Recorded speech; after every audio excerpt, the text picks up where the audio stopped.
जय शिव, जय गोरक्ष, जय सनातन।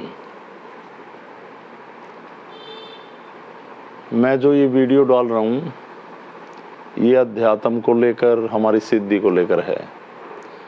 तो अलग परिवार के कम से कम अलग परिवार के जो सदस्य जुड़े हुए हैं वो वीडियो को पूरा ध्यान से देखा करें, सुना करें और उस पर चलने की कोशिश किया करें। और वीडियो से आप क्या समझते हैं, क्या नहीं समझते हैं, उस पर टिप्पणी जरूर किया करें। अभी कल जो रविवार था, मैं इसको गोरक्ष टीला राजस्थान से, गोरखनाथ जी की जो तपोभूमि है वहाँ पर एक गोरख कृपा महाशक्ति यज्ञ था 17 अक्टूबर को। बहुत अच्छा यज्ञ हुआ और उसमें काफ़ी अलग परिवार के सदस्य, कुछ परिवार शामिल हुए। बहुत अच्छा लगा। जहाँ तक मेरा मानना है वो लोग जो वहाँ तक पहुँचे, ये मैं नहीं कह सकता कि पूरा समर्पित हैं सभी, पर मैं इतना ज़रूर मानता हूँ उनके कहीं ना कहीं विचार इस बात को लेकर सकारात्मक हैं कि गुरुजी जो हमें मार्ग दे रहे हैं वो ठीक है, परमात्मा का है, कोई क्रियाएं नहीं हैं। कुछ लोग यूँ पहुँचे कि यज्ञ में आहुति डालें, कुछ लोग अपने कार्य सिद्धि के लिए गए होंगे, कुछ लोग एक सेल्फिश माइंड से कि हम चलो अब की बार यज्ञ में चलते हैं, हमारा ये काम सुधर जाए। हर तरह की सबके अपने विचार, अपनी भावना, पर खैर जैसे भी लोग पहुँचे अच्छा लगा।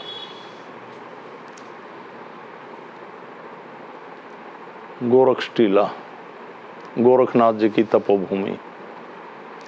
गोरक्षनाथ जी ने काफ़ी वर्षों तक अपने शिष्यों के साथ यहाँ बैठकर आत्मिक चर्चा की, आत्मिक ज्ञान की चर्चा की, ध्यान की चर्चा की। स्वयं ध्यान कर इस जमीन में एक सकारात्मक ऊर्जा हमें दी जो हमें परमात्मा से जोड़ती है। एक ऐसा ध्यान किया और एक ऐसी पॉजिटिविटी वहाँ पैदा की जो हमें ध्यान की ओर प्रेरित करती है कि हम क्यों ना कुछ दिन वहाँ रुकें, ध्यान करें। पर जैसा आप लोगों ने भी देखा होगा, मैंने भी देखा, वहाँ पर लोग गाते हैं, बजाते हैं, कोई ढोल बजा रहा है, नगाड़े बजा रहा है, कोई लेट के आ रहा है, वहाँ पे यज्ञ कर रहे हैं, उसमें कैसी कैसी सामग्री डाल रहे हैं और यज्ञ को वहीं पर जलता छोड़ गए। उसके बाद कोई पैर रख रहा है उन पे, कोई गिर रहा है, भोग लगाया उसको कोई कुत्ता खा रहा है। तो अब जैसे दरबारों में आप जुड़ते हैं, जैसे गुरुओं के पास जुड़ते हैं, जैसा वो लोगों को ज्ञान देते हैं, लोग उसी पथ पर चलते हैं। खासकर मैंने देखा कि जितने भी हमारे तपोस्थलियाँ, हमारे महापुरुषों के स्थान, वहाँ पर लोग ये नहीं देखने जाते कि ये जो तपोस्थली है ये किसकी है, इन्होंने महापुरुषों ने क्या किया, उस परमात्मा ने हमारे लिए क्या किया। बस वहाँ पर प्रसाद लेकर अपनी मन्नतें पूरी करने के लिए लोग पहुँचते हैं। जबकि वो महापुरुष, वो परमात्मा, वो ऐसी दिव्य शक्तियाँ हमें एक रास्ता देके गई कि आप ध्यान करें, जन कल्याण करें और जो रास्ता मैं छोड़ के जा रहा हूँ इस रास्ते को आगे बढ़ाएं, आत्मिक चिंतन करें, ध्यान करें। पर ऐसा नहीं। मैं करीब 5-6 दिन वहाँ पे रुका, मेरे साथ 10-12 लोग रुके। शाम को हर रोज़ बैठते, 2 घंटे चर्चा भी होती और कैसे उपचार करें, क्या है, शक्तियों का मैंने बोध कराने की पूरी कोशिश की। कुछ 2-4 लोग ऐसे थे जो महसूस करते थे कि हाँ गुरुजी क्या कह रहे हैं, इसमें हमें समझने की ज़रूरत है। बाकी लोग बैठे बैठे सुनते रहते हैं, ये मुझे महसूस होता है। अब 50-60 लोग हवन में पहुँचे, बस ये इंतज़ार था जब हवन पूरा हो और इसको ज़मीन में दबाया जाए और हम यहाँ से निकलें। बस घड़ी में समय देख रहे बार बार। ये कोई समर्पण नहीं। पर मैं तो ये कहूँगा, चलो जैसे भी समय निकाला, उन पर भी अलग पुरुष गोरक्षनाथ भगवान की कृपा बनी रहे, उनको भी सद्बुद्धि दे कि समय सभी के पास है, कि वो भी समय निकालें, ध्यान करें, सीखें। केवल दर्द का निवारण नहीं कि हम गुरुजी के पास रुके, मेरे दर्दों का निवारण नहीं हुआ, आत्मिक निवारण। आपकी तो आत्मा ही बीमार हो गई है। आप कहीं पे रिलेशन में, किसी फंक्शन में जाते हैं, 1 दिन रुकेंगे, 2 दिन रुकेंगे, 3 दिन रुकेंगे, और समय तो हमारा नहीं है, समय परमात्मा का है। तो हमें समय परमात्मा को देना चाहिए। 1, 2, 3 दिन वहाँ पे बैठ के ज्ञान प्राप्त करें, ध्यान करें। मैंने आपको उस पथ पर जोड़ रखा है। अगर आप कोशिश करें, अंतर ध्यान करें, तो परमात्मा की आप फीलिंग्स करते हैं, जो लोग काफ़ी दिन से जुड़े हुए हैं। पर नहीं, हमने जो समय रखा, वो अनुष्ठान, वो हवन, वो यज्ञ जो पूरा हुआ, बस उसी तक सीमित है। आपने कभी सोचा कि गुरुजी 6 दिन क्या कर रहे हैं वहाँ रुक के? क्या वो बिना बात रुके हुए वहाँ पे? कभी सोचा आपने? उनके साथ 10 आदमी रुके, वो क्यों रुके हुए हैं? मैं ये कहता हूँ कि भाई सभी लोग नहीं चल सकते, पर जिन लोगों ने ये देखा है कि क्या सुधार हो रहे हैं, जीवन में क्या शांति मिल रही है, क्या परमात्मा की कृपा हो रही है, तो उनको जो हमारे पर्व होते हैं 1, 2, 3 दिन, वहाँ बैठ के चर्चा करनी चाहिए। एक समय होता है हमारा, ध्यान करें उन शक्तियों का, उन दिव्य आत्माओं का, उन परमात्मा का, जो हमारे लिए बहुत कुछ देखेगा। थोड़ा आत्मसमर्पण की जरूरत है, आत्मिक चिंतन की जरूरत है। मेरा पूरा जीवन, मेरी ये सिद्धि आपको बार बार इन्हीं शब्दों से प्रेरित करेगी जो मैं आपको अब बोल रहा हूँ, और यही शब्द मैं बार बार रिपीट करता हूँ। जब आप यज्ञ में आते हैं, हवन में आते हैं, दरबार में आते हैं, मेरे पास आते हैं, चाहे आप शक्ति दिवस पे जाते हैं, हनुमान जयंती पे जाते हैं, चाहे गोरख कृपा महाशक्ति यज्ञ पे जाते हैं, गुरु पूर्णिमा पे जाते हैं, तो जब आप यज्ञ में बैठते हैं, कोई भी ध्यान की जगह हम चलते हैं, मैं जहाँ ट्रीटमेंट करता हूँ, तो आप भी कहते हैं ये बाहर जो शोर हो रहा है, गुरुजी यहाँ नहीं, वहाँ बैठते हैं, यहाँ शोर नहीं है, शांति है। माना कि वो बाहरी शोर नहीं है, पर मैं जो आपको ये बात कहने जा रहा हूँ, इस बात को अपने अंदर नोट करना, जो अभी बताऊंगा मैं। जो बाहर शोर हो रहा है ना, उस शोर से ज्यादा आपके अंदर शोर मच रहा है। आपको आंतरिक ध्यान करते वक्त, उस परमात्मा की शरण में बैठते वक्त, गुरु की शरण में बैठते वक्त, इस सिद्धि का ज्ञान प्राप्त करने के लिए, ध्यान करने के लिए, अपने दिमाग के अंदर चल रहे, आपके अंदर चल रहे उस शोर को खत्म करना पड़ेगा।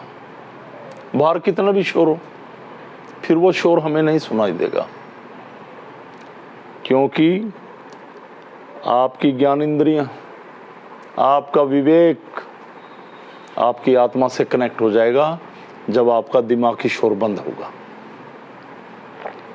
दिमागी शोर कौन सा? आप हवन पे बैठे हैं, टाइम देख रहे हैं, 12 बज गए, इतना समय जाने में लगेगा, वहाँ पहुँचना है, घर में ये है, वो आ गया, मेरे आज कारोबार का ये नुकसान हो गया, जबकि परमात्मा की कृपा से आपको बहुत कुछ मिला। ये शोर, आप यज्ञ में बैठकर भी यज्ञ में नहीं, मेरी बातें सुन रहे हैं, पर आपके दिमाग में कोई और भी आपसे बात कर रहा है। विचारहीन हो गए आप, विवेकहीन हो गए वहां बैठ के। आपके पल्ले कुछ पड़ा ही नहीं, आपके पल्ले ये पड़ा, ओहो यज्ञ बहुत तेज था, अग्नि बहुत तेज थी, जल गए, चक्कर आ गए, बस। आप यज्ञ से आते हैं तो आपको केवल इतना याद होता है। विचारों से मुक्त हो, ये जो शोर आपके दिमाग में बसता है, जब भी आप परमात्मा की शरण में जाते हैं, ध्यान करते हैं, इसको बाहर कर दो।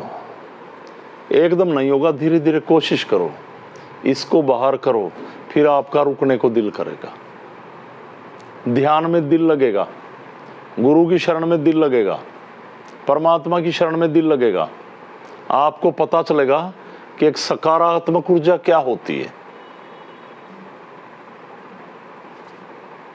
मैं बार बार आपको यही समझाता रहूँगा, क्योंकि मेरे पास है यही, मेरा एक ही रास्ता है कि आपकी आत्मा आपके विवेक से कनेक्ट हो, आपकी आत्मा आपकी ज्ञान इंद्रियों से कनेक्ट हो, आप आत्मा से चलें, इच्छाओं के वशीभूत होकर मन की उत्पत्ति ना करें, विचलित ना हो आप बेचैन ना हो, बेसब्रे ना हो, धैर्यवान हो, निष्ठावान हो,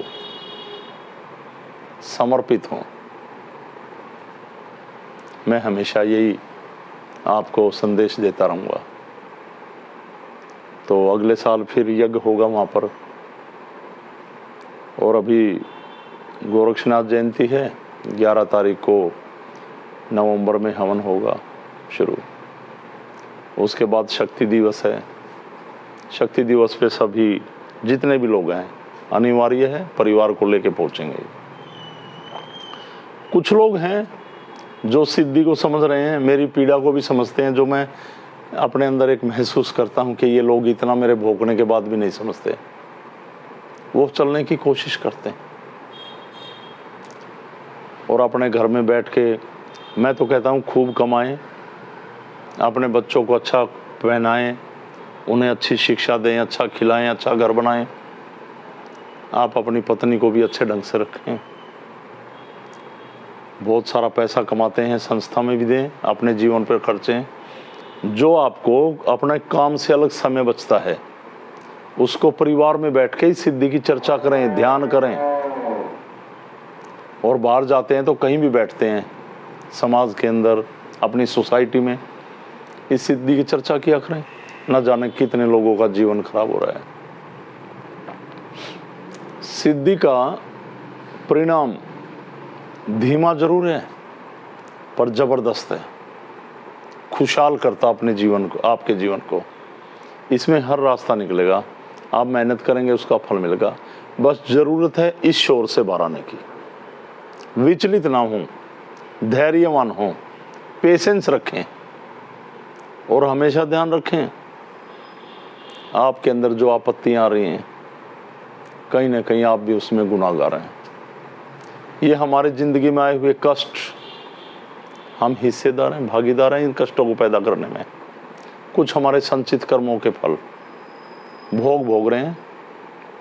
कहते हैं ना, भाग्य में लिखा है होगा, यानी कि संचित कर्मों में जो बुरे कर्म किए वो फल भोगने पड़ेंगे। पर मेरा दावा है, आप परमात्मा की जब शरण में जुड़ते हैं और उसकी अनुभूति करते हैं और उसकी शरण में रह के जन कल्याण करते हैं, किन्हीं औरों के लिए जीवन जीते हैं। ये जिंदगी तो भले आपकी है पर इसको जियो औरों के लिए भी, ये ध्यान रखें। तो कहीं ना कहीं उन दुखों में आपको रियायत मिलेगी, कंसेशन मिलेगी परमात्मा की ओर से। दर्द होगा, महसूस नहीं होगा, मुसीबतें आएंगी पर महसूस नहीं करोगे, आराम से जीवन काट जाओगे। कहने को बहुत कुछ है, तो मैं यही कहूँगा, समय निकाला करें। मैं क्यों कहूँ कि आप रुकें, ये ज्ञान तो आपके अंदर होना चाहिए कि गुरुजी क्यों रुकते हैं इतने टाइम। कम से कम 1 दिन 2 दिन सीखें, घूमें फिरें। 12 महीने में 1 महीना तो लगा दो भगवान के नाम पे, 5-5 6-6 दिन करके, 3-4-5 प्रोग्राम होते हैं। 24 घंटे में 2 घंटे घर में परमात्मा के नाम पे लगाएं। सप्ताह में 1 दिन स्थान पे दें, मार्गदर्शन करें औरों का। आपकी रिलेशन में, जान पहचान में कोई भी लोग पीड़ित हैं, उनको जोड़ें, समझाएं, स्थान को बढ़ाएं, आगे प्रचार करें। मैं आपसे यही उम्मीद रखता हूं कि आप आंतरिक भाव से, समर्पित भाव से, धैर्यवान होकर इस सिद्धि के मार्ग पर चलेंगे और इस अंदर के शोर को खत्म करके बैठा करो। अंदर ढोल बज रहे हैं जिंदगी के, क्या बीता वो ये कहेगा, उसने ये कहा, अब घर जाना था, क्या टाइम हो गया। इसको खाली कर दिया करो, फिर देखो मजा जीने का। यही है ध्यान का पहला स्टेप, पहली सीढ़ी, के अंदर के शोर को पहले खत्म करें और फिर आगे बढ़े। मुझे आपको यही समझाना था। इन बातों पे आप ध्यान देंगे और सिद्धि का प्रचार करेंगे और वीडियो को पूरा देखें और इस वीडियो को अपने ग्रुप में शेयर करें, लोगों को समझाएं, बताएं कि हम कहाँ जुड़े हुए हैं। एक सीधा मार्ग है, कोई किसी प्रकार की क्रियाएं नहीं, अनुष्ठान नहीं। एक अनपढ़ इंसान भी इस आध्यात्मिक पथ को अपना सकता है, यज्ञ कर सकता है, परमात्मा की फीलिंग कर सकता है। बहुत ही साधारण, सरल और एक उत्तम रास्ता, ये सत्य का पथ, ये अलख का मार्ग, गोरक्षनाथ जी का दिया मार्ग। और अपने हृदय में हमेशा गोरख को बसाएं, उसकी ध्वनि महसूस करें। सभी को मेरी तरफ से ओम अलख प्रणाम। सनातन धर्म की जय। प्रणाम सभी को, प्रणाम।